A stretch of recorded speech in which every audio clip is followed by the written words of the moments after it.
Hello. और management भाई, क्या हाल सब? चलो। तो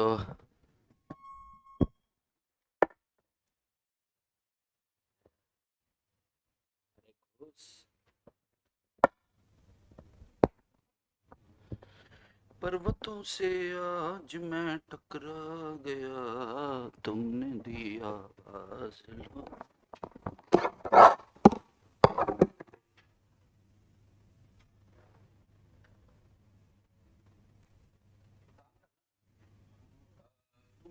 कल और क्या है कि ये वाला चैप्टर फिर पूरा ही खत्म कर लेना।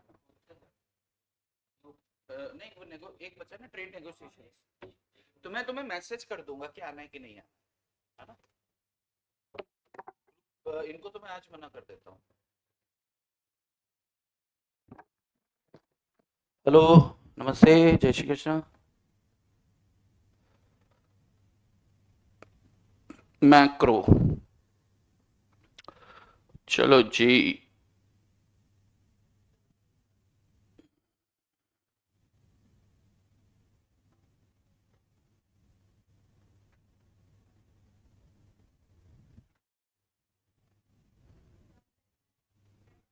तेरा एग्जाम चालू है अभी?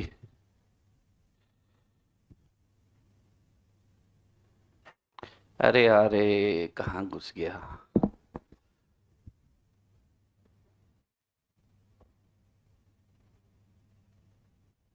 मिला मिला मिला मिला। फिजिकल। चलो। हा हा हा हा हा हा। चलो जी, जय श्री कृष्ण। शुरू करें। हरे राम जी। कल हुआ था क्या क्लास? क्लास कल हुआ था, लेकिन हमने तेको बुलाया नहीं। जय श्री कृष्ण भूमि जैन, पूजा पकोले, गुड मॉर्निंग। उत्तम शुक्ला जी, कोमल साहू। सर नहीं हुआ है ना अभी? हाँ, नहीं हुआ है, मतलब अभी हुआ है। टीसी, जय श्री कृष्ण। चलो। तो हमारा चल रहा है इंटरनेशनल ट्रेड, और इंटरनेशनल ट्रेड का लास्ट यूनिट अपना बचा है, और लास्ट यूनिट जो है मॉड्यूल का जो है वो आपका थर्ड यूनिट है। यानी कि unit number 1, unit number 2, unit number 1 में अपन ने थेरीज पढ़ी थी अलग अलग भाई साहब की। यूनिट नंबर 2 के अंदर अपन ने टैरिफ टैरिफ पढ़ा था। यूनिट नंबर 4 के अंदर अपन ने फॉरेन एक्सचेंज अभी खत्म किया। और यूनिट नंबर 5 के अंदर अपन ने कैपिटल मूवमेंट्स के बात की थी, पैसा आता है करता है। ठीक है। और एक आखिरी यूनिट है, अब उसका नाम मैं आपको लिख देता हूँ। ट्रेड नेगोशिएशन, इतना ही नाम है, बस छोटा ही है। हाँ, नाम छोटा है और दर्शन थोड़े से बड़े हैं इसके। क्या बोलते हैं? ट्रेड नेगोशिएशंस यूनिट, यूनिट 3 है शायद ये ना। ट्रेड नेगोशिएशंस,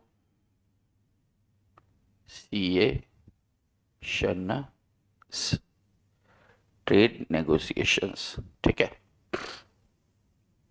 ओके जी।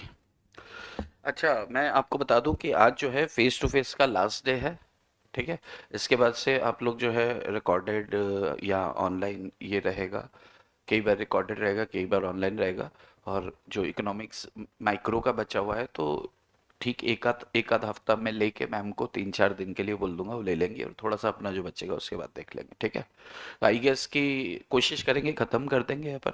तो आने जाने का वक्त बर्बाद करना ये वो सब अब थोड़ा सा अपन को सीरियस होना है, क्योंकि आने जाने के बाद अपना टाइम दूसरी जगह भी बर्बाद होता है, या किसी से दोस्ती हो गई गलती से आपकी। क्योंकि भगवान लेता है परीक्षा, और परीक्षा की घड़ी में ही परीक्षा लेता है कि आपको किसी परीक्षा से मिलवा देगा, और फिर वो आपकी परीक्षा लेना स्टार्ट करता है, और आप हो झुमरू। ठीक है, झूम जाते हो। तो आपको थोड़ा सा आप घर से बैठ के तैयारी करो हो। चल सर, 10:05 आपने जो टारगेट दिया, 10 अप्रैल, ओके, 10 मई आपने जो टारगेट दिया था वो हो गया, बाकी का स्ट्रैटेजी बता दो। At the end of the class strategy discuss करें। आज 10 है, कल 10 थी। अच्छा, आप लोग का हुआ तो थोड़ा पढ़ लें पहले, है ना? चलो, बिल्कुल आज अपन डिस्कस करेंगे स्ट्रेटेजी के बारे में। हाँ हाँ, ओके। पर्वतों से आज मैं टकरा गया।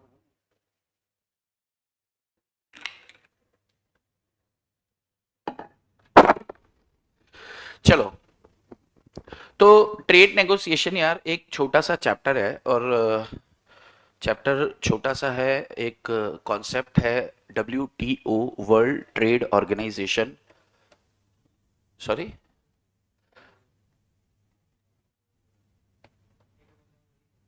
आप भी वही बोल रहे हो, ओके। तो वर्ल्ड ट्रेड ऑर्गेनाइजेशन एक एक कॉन्सेप्ट कह सकते हैं अपन। एक ऑर्गेनाइजेशन है जिसके ऊपर WTO अपन बहुत जगह देखते हैं। तो WTO पैदा कैसे हुआ, WTO का जन्म हुआ कैसे, कौन कौन सी कंट्रीज आई, कितनी कंट्रीज आई, क्या उसके ऑब्जेक्टिव्स हैं, क्या उसके फायदे हैं, क्या उसके नुकसान हैं, उसके ऊपर अपन चर्चा करेंगे।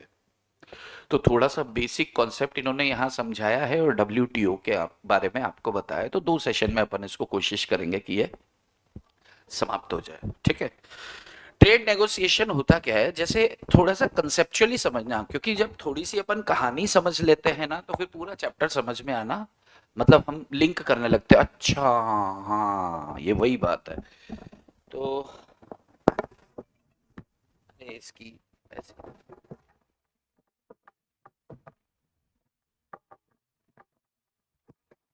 चलिए, इंडिया में जब भी अपन दो व्यापारी अपन आपस में क्या करते हैं, व्यापार करते हैं। दो व्यापारी अपन क्या करते हैं, आपस में किसी तरह के किसी बिजनेस के अंदर जाते हैं। तो हम बिजनेस में जाते हैं तो हमारी आ, किसी तरह का कोई विवाद होता है, किसी तरह का कोई डिस्प्यूट होता है, तो उसके लिए अपने यहाँ पर क्या है, तमाम तरह के एक्ट बने हुए हैं, तमाम तरह के लॉ बने हुए हैं।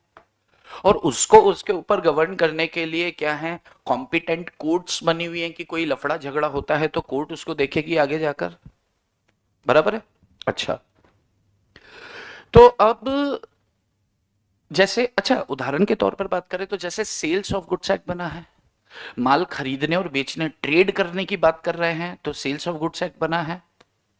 माल के कंजम्पशन, कंज्यूमर तक ट्रेड करने की बात करें, कंज्यूमर तक, तो फिर कंज्यूमर प्रोटेक्शन एक्ट बना हुआ है।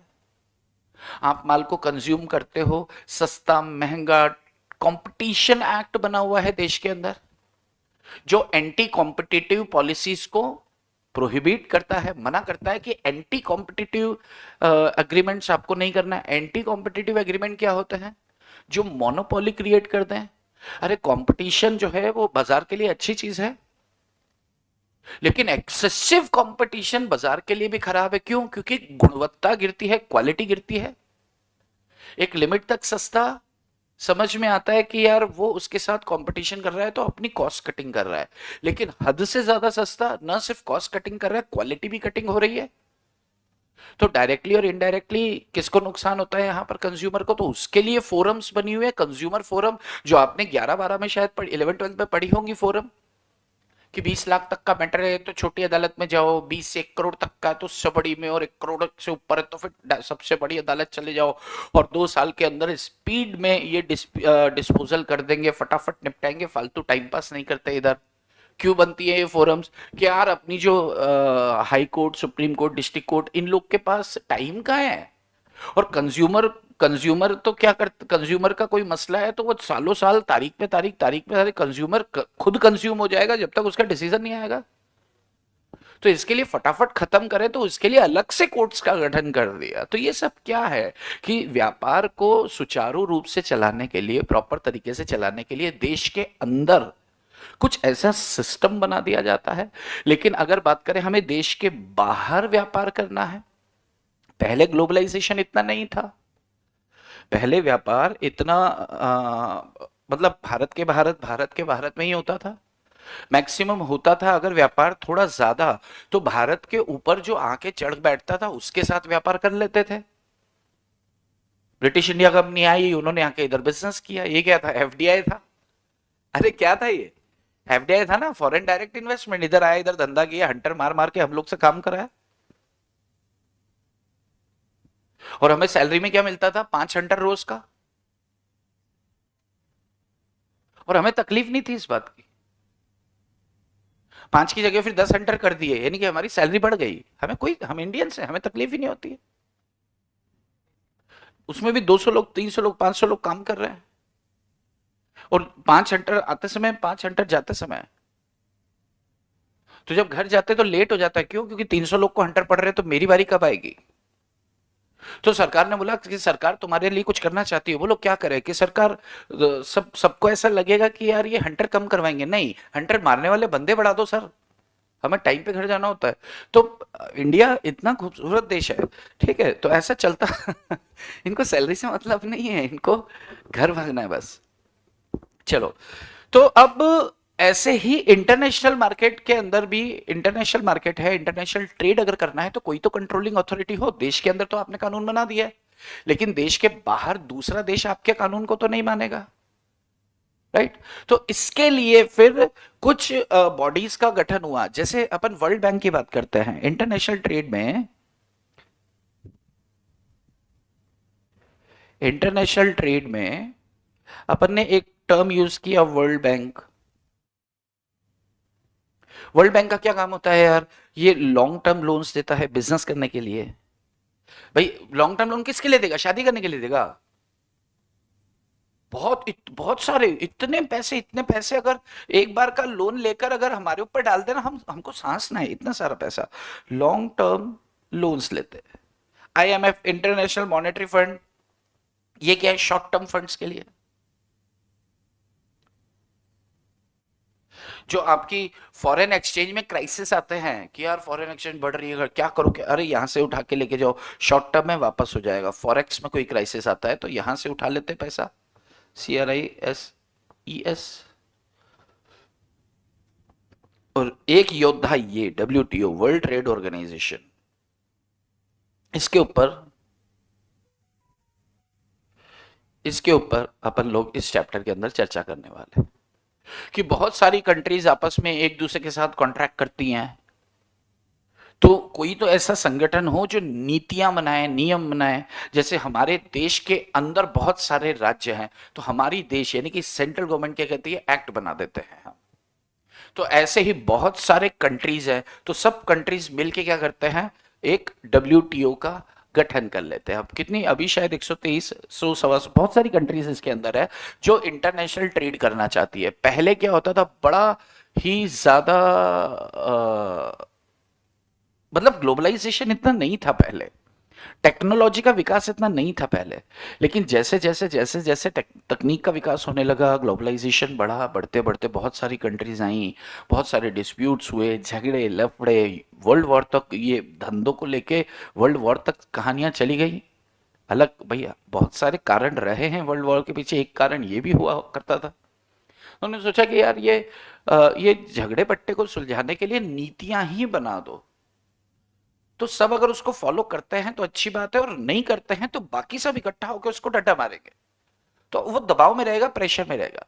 अभी जैसे अपन ने डिस्कस किया था ना कि चाइना से माल आता है, तो यार आता है तो अपन को लगता है सरकार को इंपोर्ट को बैन कर देना चाहिए। ये है आम जिंदगी। और अभी से पहले तक हम भी आम जिंदगी का ही शिकार थे। लेकिन जब से हमने मैक्रो क्लासेस को ज्वाइन किया, तब से हमें समझ में आया कि सरकार नहीं कर सकती, WTO का डंडा है, पॉलिसी है यार। इसीलिए तो स्वदेशी स्वदेशी, अरे स्वदेशी अपने आप हो जाएगा, तुम बैन तो करो, कहां से लाएगा बंदा प्रोडक्ट? अपने आप घर से खरीदेगा। आपको इतने प्रचार प्रचार करने की जरूरत क्यों? क्योंकि डंडा है इधर बाबूजी का, WTO का। विश्व गुरु के ऊपर भी डंडा लटक रहा है। तो फिर यहां पर ये वहां से डंडा जुप जुप आवाज आएगी ना, तो अपन भी सीधे हो जाते हैं कि अपन फिर कहते हैं चलो यार, अपने लोगों को बोलते हैं कि तुम कम यूज करो, तुम कम यूज करोगे तो क्या होगा? उनकी कम सेल होगी, तो फिर कल से कम भेजा करेंगे। लेकिन अपन भी जितना मर्जी देशभक्ति करा लो, लेकिन पैसा देशभक्ति के ऊपर चला जाता है, जाता ही है। सस्ता अपन भी क्या, मेजोरिटी केसेस में अपन जिस चीज की यूटिलिटी बहुत ज्यादा नहीं है, वो अपन चाइनीज माल ही खरीद लेते हैं। इंडियन प्रोडक्ट अपन थोड़ा कहते हैं कि नहीं यार, अच्छा है, मजबूत है, सब कुछ है, बट महंगा कितना है। इतने में तो 4 बार मैं चाइना का माल ले लूंगा। हाँ, चाइना के माल में ज्यादा मजा आता है, सस्ता होता है क्योंकि। ठीक है। अब डब्ल्यूटीओ का इतिहास क्या रहा, सुनो, सुनो रे। डब्ल्यूटीओ का इतिहास क्या रहा। 1947, 1947 में गैट की एंट्री हुई। GATT was formed। गैट क्या था, जनरल, वही वही agreement, general agreement on tariff and, general agreement on tariff and trade, general agreement on tariff and trade. अच्छा, ये ध्यान रखना कि ट्रेड एंड टैरिफ मत कर देना, टैरिफ एंड ट्रेड। अच्छा एक बात बताओ, पहले ड्यूटी तय करोगे उसके बाद धंधा कर पाओगे ना, तो टैरिफ एंड ट्रेड गलत मत कर देना। ऑप्शन में वो हरामखोर ट्रेड एंड टैरिफ देंगे आपको। समझ रहे हो। इसके लिए मैंने कहीं एक जगह क्वेश्चन देखा था, तो वहां पर ट्रेड एंड टैरिफ था, तो मैंने बोला हाँ यही होगा। फिर थोड़ा गौर किया तो टैरिफ एंड ट्रेड, फिर मैंने कहा भाई यार ये तो यही एक ही ऑप्शन को घुमा के दे रहा है। तो फिर ध्यान रखना कि पहले टैरिफ तय होगा, उसके बाद ट्रेड करोगे। और अल्फाबेटिकली भी देखो, टी के बाद टी टी कॉमन हो गया, उसके बाद पहले ए आता है, बाद में आर आता है। बट ये अल्फाबेटिकल नहीं, अपन तो कॉन्सेप्चुअली पकड़ोगे, पहले रेट तय करो उसके बाद धंधा करो, है ना। नहीं तो बाद में वो कुछ भी बोलता है। अच्छा, इसके अंदर अप्रोक्सीमेट कितनी कंट्रीज थी। 20-25 कंट्रीज थी, 23 कंट्रीज, 23 नेशंस इसके अंदर थे। गैट जो था, ये कुछ एक कंट्रीज थी, कुछ एक कंट्रीज ने मिलके सोचा कि अपन 1947, अब सोचो यार कब से ये सब नौटंकियां चालू है। जब हम आजाद भी नहीं हुए थे, मतलब नए नए आजाद हुए थे हम, न्यूली न्यूली क्या थे, ओयो, हरामखोर। मराठी में क्या बोलते हैं, कवले। मराठी में ओयो मतलब कौवे, कवे, करवे। करवे तो नगर होता है। चलो हाँ, बाद में बात करते हैं, क्योंकि तुम कुछ बोलोगे, ये तो तुम्हें पता है क्या है ये।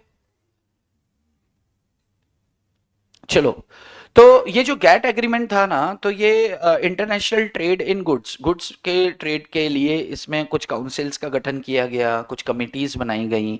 और कमिटीज बनाई कि भाई एग्रीकल्चर प्रोडक्ट्स में क्या सब्सिडीज देनी है, एंटी डंपिंग वगैरह। इसका मेजर ध्यान किस पर था, एग्रीकल्चर पर था, क्योंकि ये उस समय की बात है जब भारत बहुत बड़ा मुल्क था तब, तो कृषि प्रधान देश हुआ करते थे।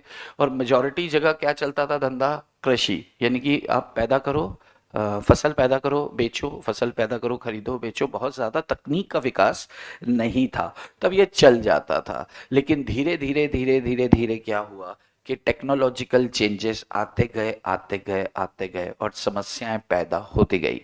उसके बाद क्या हुआ, उसके बाद आया सन 1980,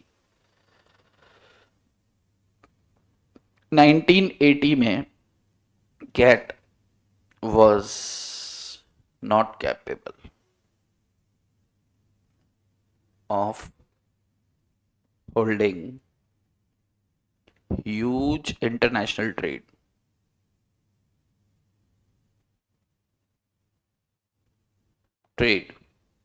and business।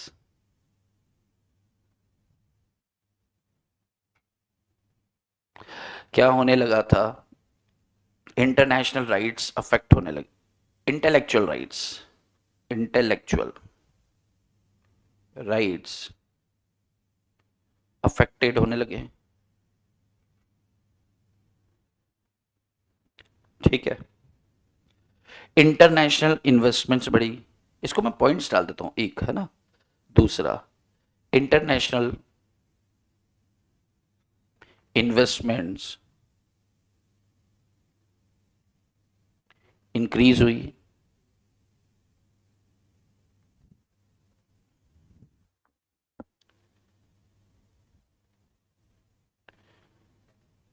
ट्रेड, चलो ये पॉइंट अपन ने लिख दिया है। लिबरलाइजिंग, इनकी जो एग्रीकल्चर पॉलिसी थी, एग्रीकल्चर ट्रेड था, कल्चर ट्रेड था, वो क्या था, बहुत ज्यादा लिबरलाइज था।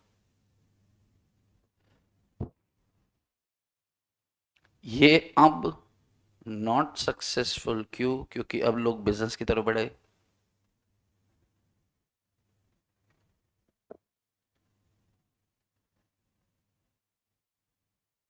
एंटी डंपिंग और डंपिंग के लिए अच्छे प्रोविजंस नहीं थे। Not good policies for dumping, anti dumping, for dumping, anti dumping.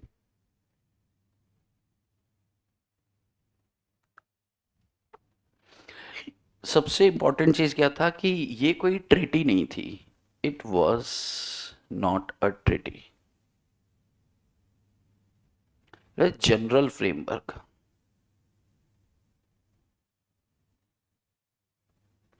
भाई गैट में क्या था कि कोई बहुत बड़ी इन्होंने ट्रीटी नहीं करी थी। जैसे मान लो कि यार आपको जहां जहां आपको फायदा नजर आता है तो आप गैट के हिसाब से चल लो और सारी कंट्रीज के साथ आप सामंजस्य कोऑर्डिनेशन बना के चलो। जहां पे आपको लगता है कि नहीं यार इसमें मेरा फायदा नहीं है तो फिर आप अपने हिसाब से अपने नियम कायदे कानून बना लो। तो आप अपनी पॉलिसी के हिसाब से चल लो। तो आप उसको तो एज ए जनरल फ्रेमवर्क के हिसाब से, अगर ट्रीटी होता है कि तुम्हें फायदा हो नुकसान हो तुम्हें तो इसे फॉलो करना है, तब आता है मजा जिंदगी का, वो डब्ल्यूटीओ के अंदर। इसमें जैसे है ना कि यार चाइना का माल हमको बैन करना है, हमने कर दिया। गैट में इसको लेकर कोई प्रावधान नहीं था कि कोई भी कंट्री अपनी सुख सुविधा के हिसाब से अपने पॉलिसी को लगा सकती है, लेकिन जहां तक उसे उसको मजा आ रहा है और उसको नुकसान नहीं है तब तक गैट को फॉलो करेगा। तो ये सारी चीजें थी कि भाई इसका अब पतन चालू हुआ। और 1986 में, यानी कि गैट 1980 तक चला, उसके बाद बैठकें होती रही, फिर 1986 आया। 1986 में क्या हुआ? उरुग्वाय राउंड हुआ। उरुग्वे, उरुग्वे, कौन सा गे? उरुग्वे। अच्छा एक मिनट में, आपको ये पेज नंबर यहां नहीं लिखा हूं ना? कुठे गेला? इटे गेला, इकडे 9.35, ये है आपका study material page number 9.35।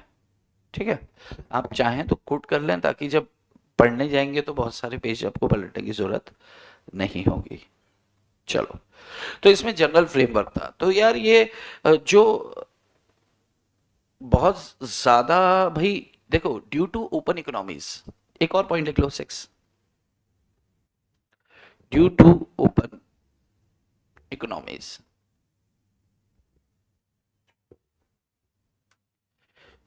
Changes, changes कर दिया मैंने जी आना चाहिए, यही लिख देता हूं, चेंजेस,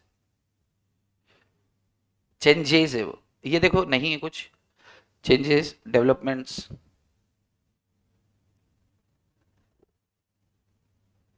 ये बहुत ज्यादा हुए हैं कहाँ? वर्ल्ड के अंदर। तो इन चीजों को लेकर अपडेटेड,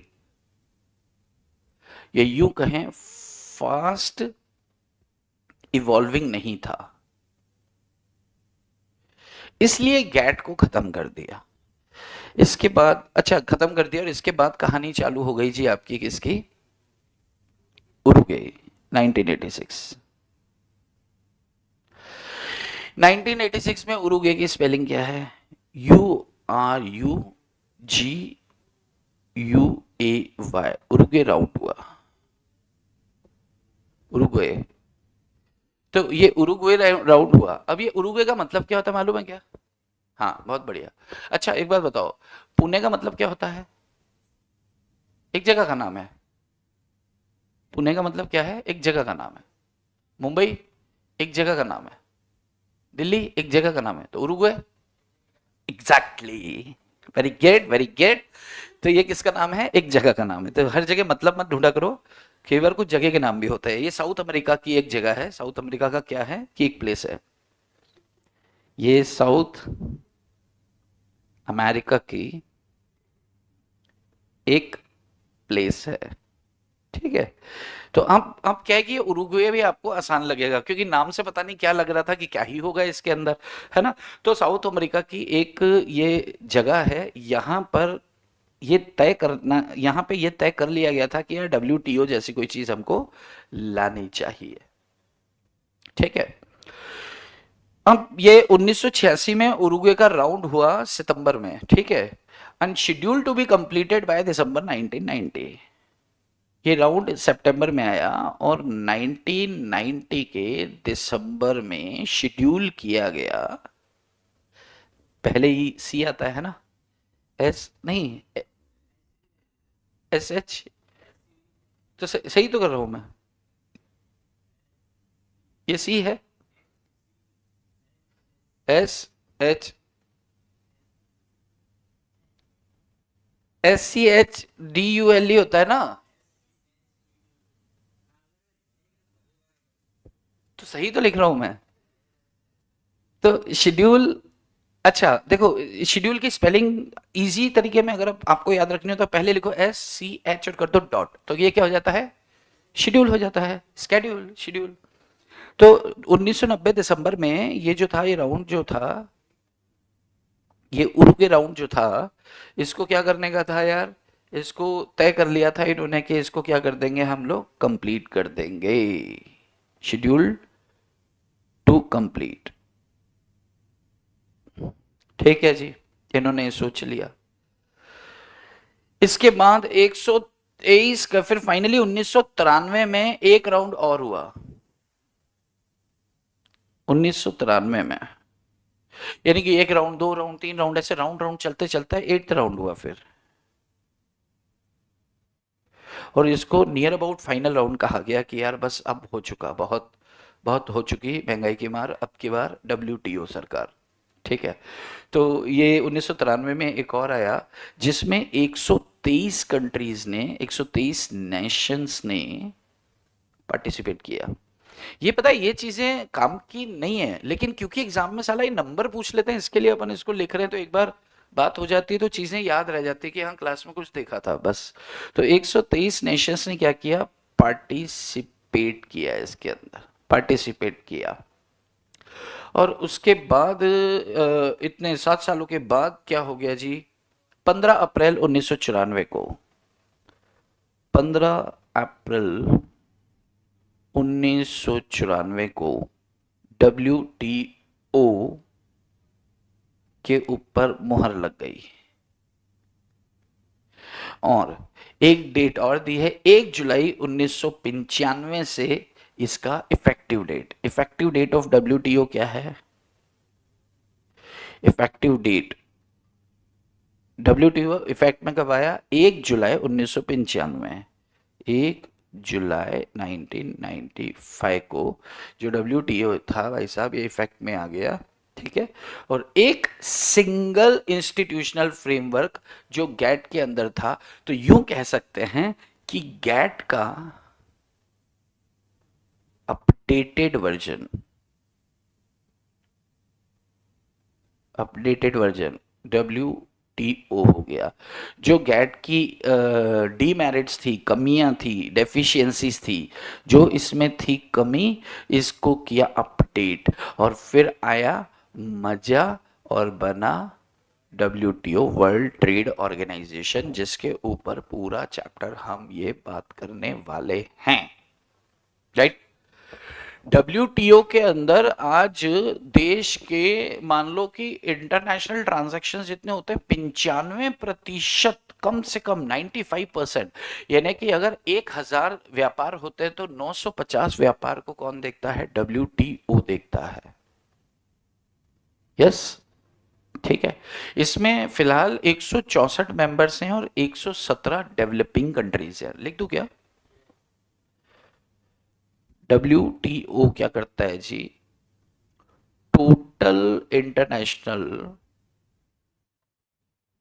ट्रेड का नल ट्रेड का ई भी आता है 95% और मोर, यहां से धंधा होता है। टोटल 164 मेंबर्स हैं Nations, out of 164 117 developing countries हैं,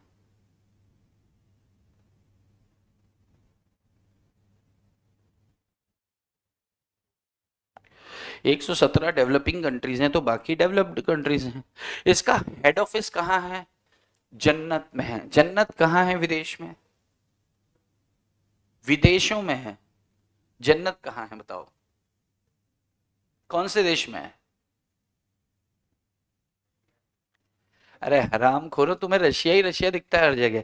स्विट्जरलैंड, स्विट्जरलैंड को पैराडाइज कहा जाता है, पृथ्वी का स्वर्ग अगर किसे कहा जाता है विश्व में, तो किसे कहा जाता है? स्विट्जरलैंड को। तुम्हारा हर जगह रशियन।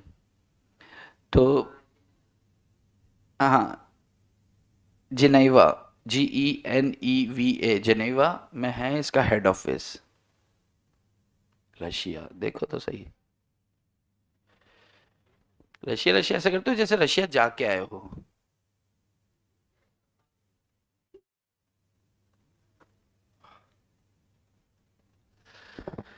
तो ये कहानी होती है जी आपकी आधार कि WTO का जन्म कैसे हुआ। तो ऐसे हुआ।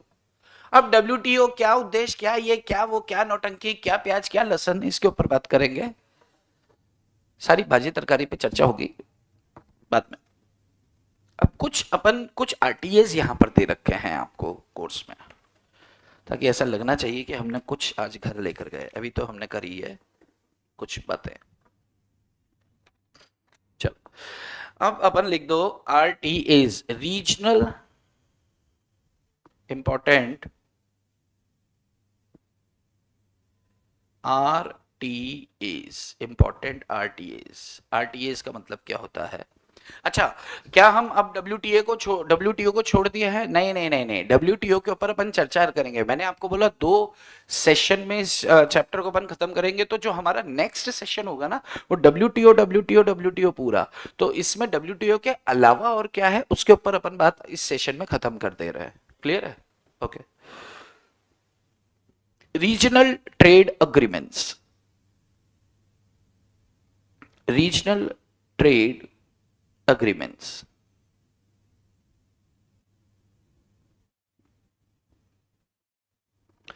रीजनल ट्रेड एग्रीमेंट्स, इसकी डेफिनेशन लिख लो, लिखवा दो क्या?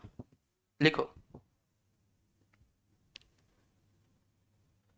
It is a grouping of countries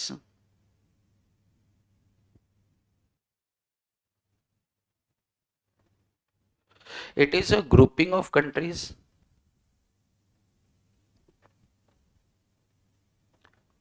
which are formed, it is a grouping of countries which are formed with the objective, with the objective,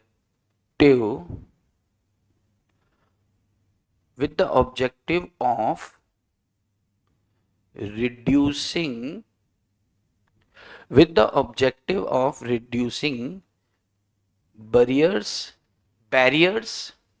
English में क्या बोलते हैं? बैरियर्स, और पंजाबी में बैरियर्स टू ट्रेड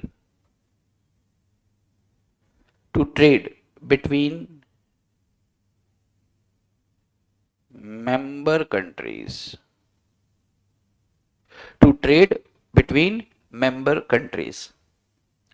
आगे लिखो, it is not necessary, it is not necessary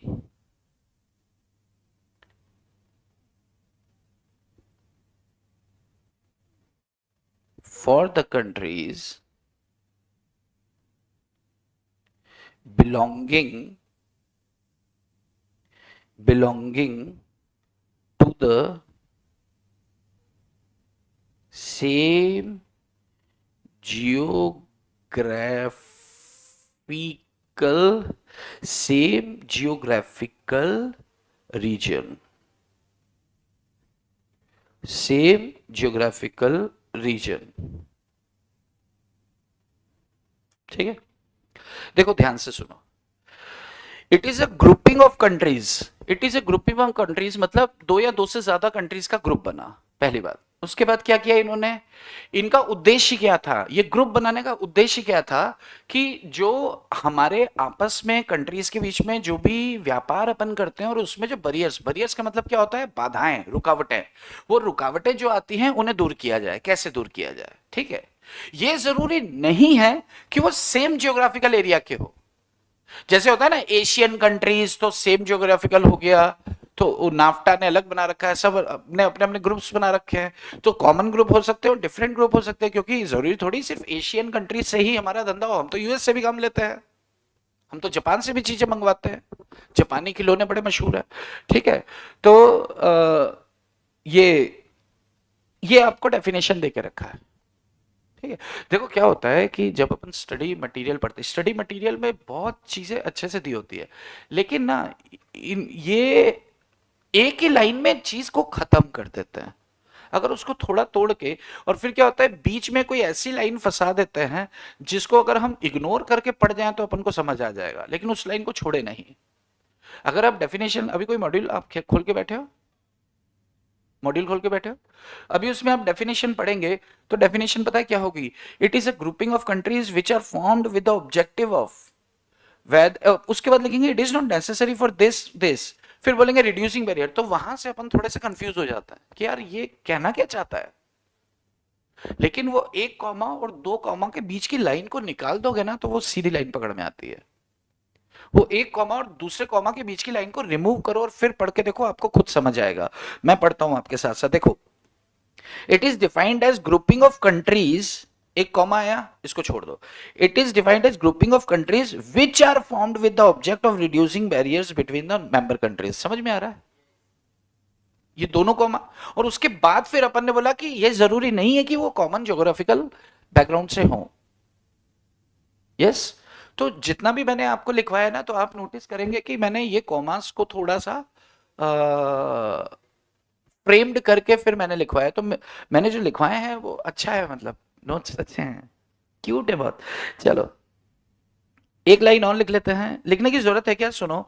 a regional trade agreement, RTA लिख लो। चलो यार क्या होता है उसमें, देखो आरटीआई है, RTA is a treaty, REA is a treaty between two nations,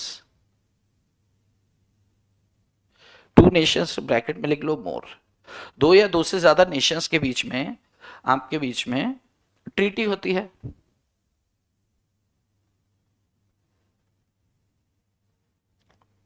which defines rules of trade, rules and policies of trade, full stop. अभी कितने, 1 फरवरी 2021 तक एक आंकड़ा है, 1 फरवरी 2021 तक 339 RTA इन फोर्स थे। देखो 339 RTA थे, कितने थे, 339।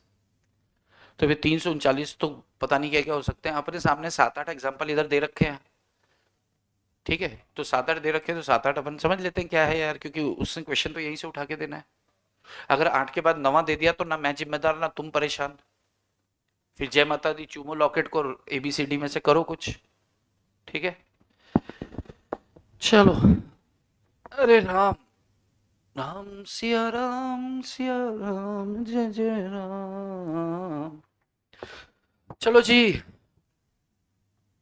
मैं शोभा, मैं शोभा, कल मैं शोभा, एक भगवान है यहाँ पर, मैं शोभा भगवान है ना एक, हाँ हाँ भाई, उनका लंगर था, हाँ हमारे हमारे घर के पास में। खूब मजा आया था, बताया था मैं कल, मैंने शायद आपको नहीं बताया क्या। हाँ, अरे हाँ, कल मतलब द डे जब हमारा सेशन हुआ था उसके एक दिन, कल, उसके जो एक कल आता है उस दिन था। मैं पूछा, क्योंकि मैंने ये वाला भगवान के बारे में सुना ही नहीं, तो मैंने बोला किस किन का मंदिर है, वो बोले कि ये भगवान है। मैंने बोले नए हैं, तो बोले नहीं पुराने हैं। तो फिर मैं बोला कौन है ये, तो फिर उसने बताया कि ये जो पूरा 1 किलोमीटर 2 किलोमीटर का एरिया है ना, इसके भगवान है। तो फिर तो मैंने कहा वो तो कुल देवता होते हैं ऐसे। तो ये मैशोबा जो है ये तो पूरे महाराष्ट्र के भगवान है ना। तो उसने 1-2 किलोमीटर उसने बुद्धू बनाया मतलब मेरे को।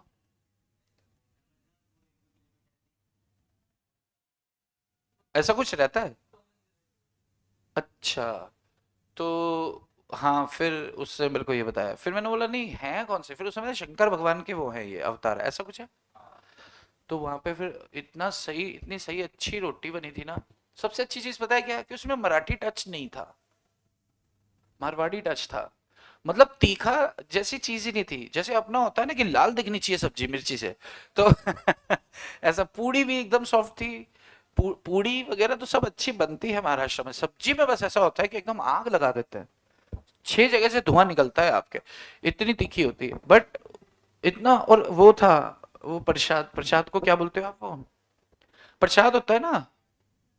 अरे जो क्या बोलते हो, जो मीठा हलवा होता है, शीरा, यस। तो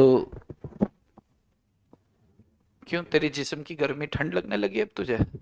तो बड़ा हॉट बना फिरता है तू तो, अभी एसी बंद करो बाहर है, कंबल लेके आया कर। अब चलो, तो आरटीएस, कुछ आरटीएस हैं, कुछ आरटीएस के ऊपर अपन डिस्कस कर लेते हैं। तो मैं एकदम बता रहा था, एकदम याद आ गया मेरे को, मैं शोभा भगवान का, मगर नाम ही इतना कठिन लगा इनका। क्या है? मसोबा है तो वो तो महज शोभा बोलते हैं, एच यूज करते हैं वो। अच्छा, चलो खैर, अपने गए यार, अपने लंगर खाए, मत्था टेके आ गए। और पता है कल कल फिर ना मैं शाम को जा रहा था घर, तो उस उनको ना पूरा आम से ऐसे किया हुआ था। तो फिर मैं रोटी खा के, खाना पैक करा के लेके जाता हूँ घर। फिर मैं लेके जा रहा था, तो फिर मैं निकला, मैंने कहा यार ये तो वही है जहाँ अपन रोटी खा के गए। फिर वहां पे ऐसे भी वो नमस्ते नमस्ते कर, पंडित पुजारी कर रहे थे, तो मैंने भी नमस्ते करा। तो फिर मैंने कहा प्रसाद, तो फिर उसने दे दिया मेरे को एक पूरा आम। फिर आम, फिर घर जाके खाया मैंने। और अभी बहुत सारे पड़े हैं, अभी फिर जाके खड़ा हो जाऊंगा प्रसाद। भाई प्रसाद तो आप मत्था टेकोगे तो प्रसाद तो आप हक से मांग सकते हो। अरे हाँ, यहाँ तो आम मिल रहा है यार, और इतना सारा है, रोज खाओ आम, रास्ता हो जाम रोज खाओ आम। यूनिलेटरल, इसमें कुछ आठ है, मैं नाम लिख देता हूं पहले। एक है आप, पहला है आपका unilateral trade agreement, unilateral trade agreements. ध्यान से सुनते जाओगे ना तो 10 मिनट में खत्म हो जाएगा। Unilateral trade agreement, unilateral trade agreement में क्या होता है, जैसे एक है कंट्री वन, है ना, और एक है कंट्री टू। ध्यान से देखो, ध्यान से देखो इस उदाहरण को, इसी में छिपा है वो राज जिसका होगा आज पर्दाफाश, जिसके लिए आप हैं बेकरार, इंतजार की घड़ियां होंगी अब खत्म। Unilateral unilateral trade agreement, unilateral trade agreement में क्या होता है सर, आपके सामने जो बैठा है उसे वॉशरूम जाना है, तू, अरे वो ठंडी लग रही है ना इसके लिए ये पागल, ये वही है वो, ऐसे कौन से गेट है जिसमें कोई नहीं जा सकता, कोल गेट सारा। चलो, एक कंट्री है, एक दूसरी कंट्री है, देयर आर टू कंट्रीज। तो एक कंट्री किसी दूसरी कंट्री को इंसेंटिव्स दे रही है, दूसरी कंट्री कुछ नहीं दे रही है। जैसे एक कंट्री कर रही है इंपोर्ट, एक कर रही है, मान लो ये कंट्री वन क्या कर रही है, एक्सपोर्ट, और कंट्री टू क्या कर रही है, इंपोर्ट। तो कंट्री वन के एक्सपोर्ट को बढ़ावा देने के लिए, कंट्री वन के एक्सपोर्ट को बढ़ावा देने के लिए कंट्री टू एहसान कर रही है क्या एहसान कर रही है कि हम आपको देते हैं इंसेंटिव्स। क्या इंसेंटिव्स? हम इंपोर्ट ड्यूटी कम कर देते हैं, क्योंकि अब हम इंपोर्ट ड्यूटी को गिरा देंगे तो यहां का बंदा आपसे बोलेगा लाओ लाओ माल आन दो आन दो आन दो, इंपोर्ट कम है, इंपोर्ट ड्यूटी कम है, और हम बच्चे से माल उनको भेजते रहेंगे भेजते रहेंगे भेजते रहेंगे। इस तरह का अगर कोई पॉलिसी होता है जिसमें एक ही तरफ फायदा हो रहा है, उसे यूनिलेटरल ट्रेड अग्रीमेंट बोलते हैं। जैसे जब अपने, मालूम है आपको, इंडिया में वैक्सीन बनाए गए थे, है ना? वैक्सीन बनाए जाने से पहले एक दवाई थी HCQ, मालूम है इसका? हाँ, इसका नाम मैं लिख के लाया था, मैं खुद भूल गया। Hydroxy chloroquine. क्या थी ये? हाइड्रोक्सी क्वीन नहीं, हाइड्रोक्सी क्लोरो, गलत कर दिया गया, कोलोरो कर दिया मैंने। ये एक ओ हटा दो, ये लोरो लोरो साला तुम्हारे लोरो का ये हट गया, कल्लोरो। पेन चल भाई, CH, फिर वो आ गया रामखोर, ये ओ पीछे नहीं छूट रहा। CHLORO chloro, QUENE, queen. Hydroxy chloroquine एक दवाई थी जो मलेरिया के लिए काम आती थी। और जब ये फैल रहा था ना, क्या नाम था इसका, कोरोना, जो जब कोविड, तो कोविड का जो टाइम था, कोरोना का जो टाइम था, वहां पर क्या था कि हमारे डॉक्टर लोग हमको प्रिकॉशन के तौर पर ये दवाई दे रहे थे। अपन को नहीं पता अंदर अपने वो दवाई अंदर अपने सामान को कितना स्ट्रांग कर रही है, लेकिन अंदर से बहुत सारी जो इम्यूनिटी बढ़ा रही थी, लेकिन बढ़ा ही रही होगी। तो जब विदेशों में पता चला, तो यूएस को पता चला कि यार हमारे पास ना वैक्सीन ना कुछ, तो एक काम करो यार भारत, तुम हमें HCQ भेजो। यानी कि फार्मास्यूटिकल इंडस्ट्री, हम यहां से दवाई एक्सपोर्ट करते हैं तो वहां पे इंपोर्ट ड्यूटी लगती है, क्योंकि ह्यूज मैन्युफैक्चरिंग होती है, ह्यूज एक्सपोर्ट होता है दवाइयों का, तो वहां पर इंपोर्ट में अच्छी खासी ड्यूटी लगती है। लेकिन उस समय, कोविड के समय, इन्होंने यूनिलेटरल ट्रेड एग्रीमेंट लगाया, इन्होंने हम पर उपकार किया कि खुद पर, खुद पर। लेकिन दिख क्या रहा है हम पर, कि तुम जितना मर्जी एक्सपोर्ट करो, बहुत सारा एक्सपोर्ट करो, हम तुम्हें इंसेंटिव देंगे। तो जब एक कंट्री किसी दूसरी कंट्री को इंसेंटिव्स दे रही है उसके एक्सपोर्ट को बढ़ावा देने के लिए, तो इस तरह के एग्रीमेंट को अपन यूनिलेटरल ट्रेड एग्रीमेंट कहते हैं। यस। अब यूनिलेटरल के बाद अगर अपन बायलेटरल करेंगे तो ये बहुत ज्यादा आसान हो जाएगा। इसमें दोनों कंट्रीज एक दूसरे को क्या करते हैं, इंसेंटिव्स देते हैं, कि मैं तेरा बॉयफ्रेंड, तू मेरी गर्लफ्रेंड, तू मैनू कहती ना ना ना ना। ये नाना नाना कब कहेंगे देखना है, अभी कहेंगे थोड़ी देर बाद, लेकिन अभी तो क्या कहेंगे, मैं तेरा बॉयफ्रेंड, तू मेरी गर्लफ्रेंड, बायलेटरल ट्रेड अग्रीमेंट, अजीमो शान शहंशाह, बायलेटरल ट्रेड, डा इंडिया, इंडिया मेरी जान है, सामने है भूटान, इंडिया। इंडिया का भूटान से बड़ा प्रेम है। इंडिया कहता है कि जब हम आए तो द्वार खोल लेना, और पैसे की बात मत करना या कम लेना। भूटान कहता है जी जनाब। फिर भूटान कहता है सरकार हम आएंगे, अरे द्वार हमेशा खुले हैं। तो जब ये दोनों एक दूसरे को क्या करते हैं, मजे देते हैं, यानी कि इंसेंटिव्स इधर से भी दे रहे उधर से भी दे रहे, तो दोनों को क्या आ रहा है, मजा। तो दोनों क्या खा रहे हैं, आम। तो इसको क्या बोलेंगे, आम के आम और गुटलियों के भी दाम। तो इस तरह को क्या इस तरह के एग्रीमेंट को क्या बोलते हैं, बायलेटरल ट्रेड एग्रीमेंट्स। क्या चीज? बारीक मतलब टेम्परेचर वो कर दूं, रुको।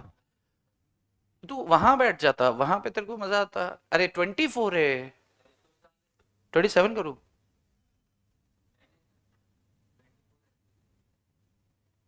वो बंद है क्या? ओके, तेरा 27 है। नहीं मैंने देखा। फिर ठंडी लगे बताना ना यार। नहीं, पीछे जाने की क्या जरूरत है, एक बटन में बहुत गर्मी है, बटन दबाएंगे सही हो जाएगा। चलो, तो आगे बढ़े, क्लियर है ये? Okay okay. अच्छा, इसमें सिर्फ दो कंट्री नहीं है, ग्रुप ऑफ कंट्रीज भी कर सकती हैं, ब्लॉक ऑफ कंट्रीज भी कर सकती हैं। टू ब्लॉक्स, भाई दो कंट्री ने किया, या फिर सुनो ना, या तो दो कंट्री करेंगी या ब्लॉक ऑफ कंट्रीज करेंगी। जैसे EU क्या है, यूरोपियन यूनियन है, सार्क है, SAARC, सार्क का सम्मेलन हुआ था एशियन कंट्रीज को लेकर, तो वो एशियन एसोसिएशन जो अपने मित्र है, बांग्लादेश है, पाकिस्तान है, भूटान है, हम है, हमारा वो पुच्चू है नेपाल, तो ये कंट्रीज है, तो ये आपस में क्या करते हैं, जो अपने एसोसिएट्स होते हैं ना, ये आपस में, भाई हर किसी कंट्री को थोड़ी हम फैसिलिटी देंगे कि तुम आओ मजा लो, तुम्हारा और कोई आता है तो ऐसे कैसे मजा देंगे, नहीं। बस यही, बस स्लाइड स्लाइड से चेंजेस है। देखो अगला, regional preferential trade agreement. Regional preferential trade agreement मतलब तुम्हारी मिट्टी से जो जुड़ा है उसको क्या करो, सस्ते में दो, जो मिट्टी से नहीं जुड़ा है उसको ज्यादा रेट ले लो, उसको कॉमन रेट ले लो जो बाजार में चल रही है। That is what regional preferential trade agreements. Number 3 देखो, regional preferential trade agreements. Regional preferential trade agreements, जैसे रीजनल मतलब कोई पर्टिकुलर रीजन है,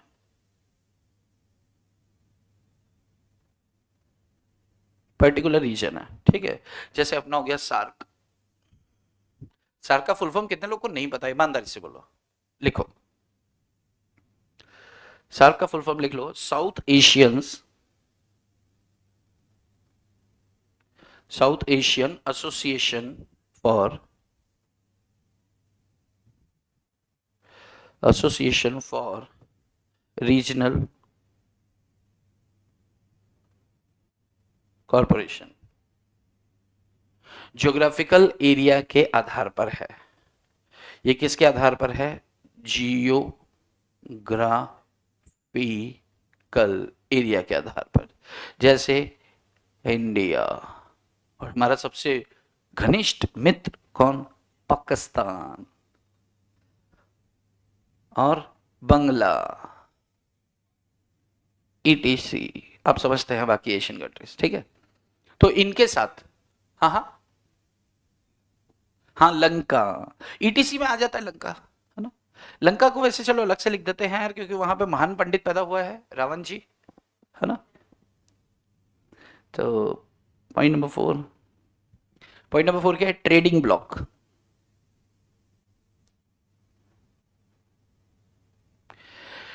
ट्रेडिंग ब्लॉक, देखो ध्यान से सुनो, ट्रेडिंग ब्लॉक मतलब आपने क्या किया, एक ब्लॉक बना लिया, आपने क्या किया, एक ब्लॉक बनाया, उसमें क्या होगा, मेंबर नेशन होंगे, गुटबाजी कह सकते हो इसे आप। उनसे अपन क्या कर रहे हैं, ड्यूटी नहीं ले रहे हैं, या फिर लेस ड्यूटी ले रहे हैं। और ऐसा क्या है कि जो मेंबर नेशन नहीं है उनसे क्या कर रहे हैं, हम कॉमन ड्यूटी ले रहे हैं, जनरल या कॉमन ड्यूटी उनसे वसूल की जा रही है। तो this is what trading block, ठीक है। अगेन नंबर 5, अच्छा ट्रेडिंग ब्लॉक और नंबर 5 लिखो आप, कस्टम यूनियन, कस्टम्स यूनियन। ये दोनों पॉइंट सेम है, तो आप गो थ्रू करेंगे तो इसमें कोई ज्यादा फर्क नजर नहीं आएगा, तो आप इसे गो थ्रू कर सकते हैं। कस्टम्स यूनियन में भी यही है कि वो टैरिफ के आधार पे एक्सटर्नल टैरिफ जो है दूसरी कंट्रीज के लिए अलग होगी, लेकिन जो आपके ग्रुप हैं कस्टम यूनियन के मेंबर्स हैं, तो फिर उनके लिए या तो फ्री होगा या फिर लेस होगा। तो number 4 and number 5 same. Number 6 लिखो, free trade area.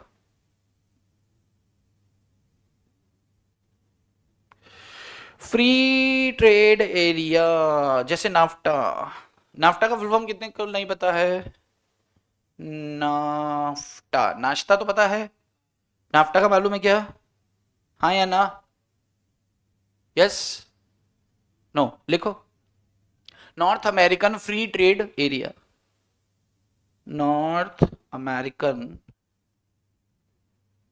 Free trade area, ठीक है। इसमें भी क्या होगा, जो फ्री ट्रेड एरिया के मेंबर्स हैं इनके लिए नो ड्यूटी, और अदर के लिए yes duty. Other member yes duty, free trade member no duty.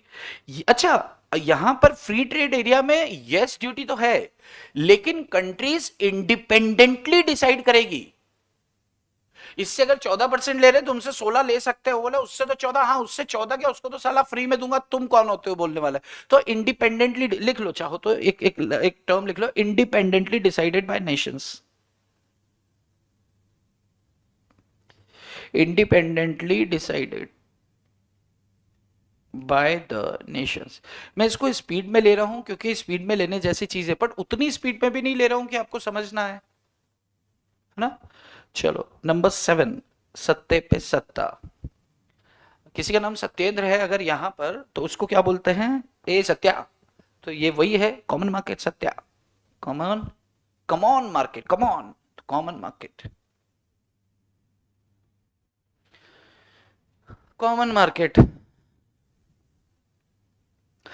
European union या एशियन यूनियन जो है वो क्या करती है जी, कॉमन मार्केट तय करती है। कॉमन मार्केट में क्या, अब इसमें सिर्फ माल की बेच खरीद नहीं हो रही है, इसमें बंदे भी भेजे जा रहे हैं। कॉमन मार्केट जैसे, पहले थोड़ा सा लिख लो इसको, जैसे यूरोपियन यूनियन है, ईयू ने, या एशियन ग्रुप है, ASEAN ग्रुप है, इसने डिसाइड किया कि हम आपस में क्या करेंगे, कॉमन मार्केट बनाएंगे। क्या बनाएंगे, कुछ गलत लिखा क्या, एक कॉमन मार्केट बनाएंगे। कॉमन मार्केट में क्या कि यार तुम प्रोडक्शन तो हम सब चीज कर ले, पर हमारे पास लेबर नहीं है यार। अरे तो क्या चक्कर है यार, हमारे देश से लेबर भेजते, हाँ तुम्हारे देश से भेजो। वो कहता कि हमारे पास लेबर वेबर सब कुछ है, बस ये रॉ मटेरियल यार हमारे यहाँ पैदा नहीं, अरे हम भेजते। यानी कि ऐसा ग्रुप बनाते थे, कॉमन एक मार्केट बना लेते हैं कि मिलजुल के भी प्रोडक्शन करना पड़े तो कर दें, राइट। तो इसमें ये मेंबर नेशंस को क्या करते हैं, कुछ फैसिलिटीज प्रोवाइड करते हैं। मेंबर नेशंस को क्या बोलते हैं ये, कि भैया जी हम free flow of factors, free में आपको उधर बंदे भेज देते हैं, free flow of factors. Free flow का मतलब है फोकट में काम करेंगे ये नहीं, मतलब हम उन्हें काम करने जाने देंगे, ऐसा। Free flow factors of production. Machine भेजनी है, मशीन बिल्कुल आपको भेजेंगे। बंदे भेजने हैं, बंदे आप ही के हैं भाई साहब। फ्री फ्लो ऑफ आउटपुट, माल को बेचना है, बिल्कुल फ्री फ्लो होना चाहिए। फ्लो, अब फ्री लिखना था, फ्लो फ्री लिख दो, free flow, free flow of output, ठीक है। Common financial and commercial laws, इनके इस ग्रुप ऑफ कंट्रीज के बीच में क्या होंगे, कॉमन लॉज होंगे। कौन से laws, common financial and commercial law, financial and commercial laws होंगे। जैसे यार एक छोटा सा उदाहरण बताता हूं, जैसे मान लो कि ये लड़का जो है ये सीए बन गया, इसका क्या नाम है, झुमरू, क्या नाम है तेरा, तनिष्क। तनिष्क क्या बन गया है, एक चार्टर्ड अकाउंटेंट बन गया है, एक सक्सेसफुल, कौन सा फुल, सक्सेसफुल चार्टर्ड अकाउंटेंट बन गया है। अब ये यूएस में जॉब करता है, यूनाइटेड स्टेट्स ऑफ अमेरिका, वहां की कंट्री में काम करता है। वहां पे मान लो 5 लाख रुपए महीना इसका तनख्वाह है, तो साल का 50-60 लाख रुपए कमा रहा है। और जो कि आम बात है एक चार्टर्ड अकाउंटेंट के लिए, कोई बड़ा नहीं है, मतलब 1 करोड़ का बंदा होता है, बड़े आराम से नौकरी करते हुए भी कुछ नहीं करना, 6-7 घंटे उधर जाना है, टाइम पास करके वापस आना, आराम से सोना, एंजॉय करना, सैटरडे संडे मजे मारो, मजे मारो। तो अब ये मजे मारते हैं। अब 1 करोड़ पे मान लो उदाहरण के तौर पे कि 20% सरकार टैक्स ले लेती है, 20 लाख रुपए सरकार उधर छीन लेगी इनसे। फिर ये पैसे लेके भारत आए, भारत सरकार बोली हमको भी टैक्स दो, इतने बड़े हो गए तो हम नहीं तो भेजा तुम्हें, तो हमारी टैक्स भी इनकम टैक्स ले रही है, वो टैक्स गवर्नमेंट भी इनकम टैक्स ले रही है, तो अपने को तकलीफ, अपन बोलेगा भाड़ में जाए, नहीं जाना है यूएस काम करने, दो दो जगह टैक्स क्यों दो, या नहीं आना वापस। तो फिर एक कहीं ना कहीं क्या होगा कि अनईजनेस आ रही है दिमाग में, जो फैक्टर्स हैं हमारे, लीवर एक फैक्टर है। तो फिर क्या करते हैं, कॉमन पॉलिसी बना देते हैं, डबल टैक्सेशन को लेकर पॉलिसी बना दिया। डबल टैक्सेशन के जब रूल्स आप, जब आप थोड़े से ज्यादा बड़े हो जाओगे, यानी कि सीए फाइनल में आओगे, तो वहां आप देखोगे कि अगर आप किसी कंट्री में नौकरी करके या कुछ सर्विसेज देकर पैसा कमा रहे हो और उसने अगर टैक्स ले लिया, तो अब हमारी कंट्री हमसे टैक्स नहीं लेगी। क्यों? क्योंकि इंडिया और यूएस के बीच में ट्रीटी हो गई कि यार तुमने टैक्स ले लिया और हमने भी लिया, तो बंदे पे तो डबल टैक्स लग गया, नहीं लगना चाहिए। तो इस तरह की ये एक उदाहरण है डबल टैक्सेशन को लेकर। तो इस तरह की ये लोग क्या करेंगे, कॉमन कमर्शियल और फाइनेंशियल पॉलिसीज ड्राफ्ट करेंगे। And the last one is economic and monetary union. Last one is economic and monetary union. Economic and monetary union, हाँ हाँ हाँ हाँ हाँ, जैसे यूरोपियन यूनियन बना रखी है ईयू। ईयू क्या चाहता है कि हमारे जो मेंबर नेशंस हैं इनकी करेंसी कॉमन हो, यानी कि पूरा जो डील हो किसमें हो, यूरो में हो। ऐसे ही थोड़ी डॉलर सिर चढ़ के बैठा हुआ है सबके, क्योंकि उन्होंने क्या कर रखा है कि इकोनॉमिक एंड मॉनेटरी यूनियन, मतलब उन्होंने क्या है कि एक धीरे धीरे करते करते ना डब्ल्यूटीओ को भी सेट किया, और उन्होंने बोला यार अलग अलग अलग करेंसी कर रहे हैं तो कोई भी एक करेंसी पकड़ लो।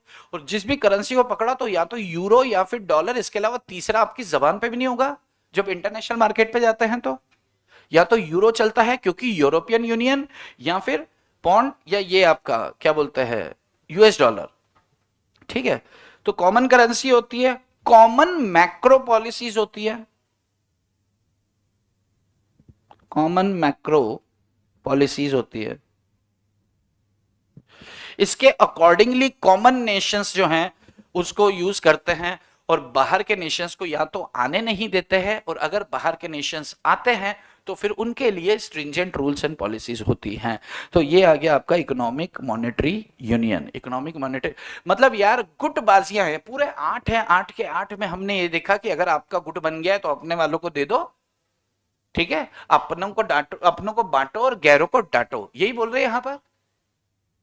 अरे हाँ, यहां क्लियर है? ठीक है, तो ये पोर्शन जो था ना, कुछ आरटीएस हैं, तो आरटीएस में से कोई एक आरटीए एग्जाम में पूछा जाने की संभावना है। जो मैंने आपको हिस्ट्री ऑफ डब्ल्यूटीओ बताई, तो हिस्ट्री में से कोई एक क्वेश्चन एग्जाम में पूछे जाने की संभावना है। और अब जो हम पोर्शन पढ़ने वाले हैं, यानी कि कल जो पोर्शन देखने वाले हैं, उसमें से 2 से 3 क्वेश्चन पूछे जाने की संभावना है। तो कल अपन इसको डब्ल्यूटीओ को अपन समाप्त कर देंगे। आज के लिए इतना ही। आपकी शाम खूबसूरत हो। देखो जो हम वो डिस्कस करने वाले थे, क्या स्ट्रेटेजी, वो स्ट्रेटेजी के ऊपर अपन कल चर्चा करेंगे। कल संडे है तो कल समय अपन रखेंगे, ठीक है। समय में आपको लेक्चर, आपको रात को मैं लिंक भिजवा दूंगा या सुबह लिंक भिजवा दूंगा। मोस्ट प्रोबेबली यही टाइम होगा या फिर इसके बाद होगा, इससे पहले नहीं होगा, ठीक है। तो आज के लिए इतना ही। आपकी शाम खूबसूरत हो, बाकी चर्चा करेंगे हम कल। जय श्री कृष्णा, बाय बाय।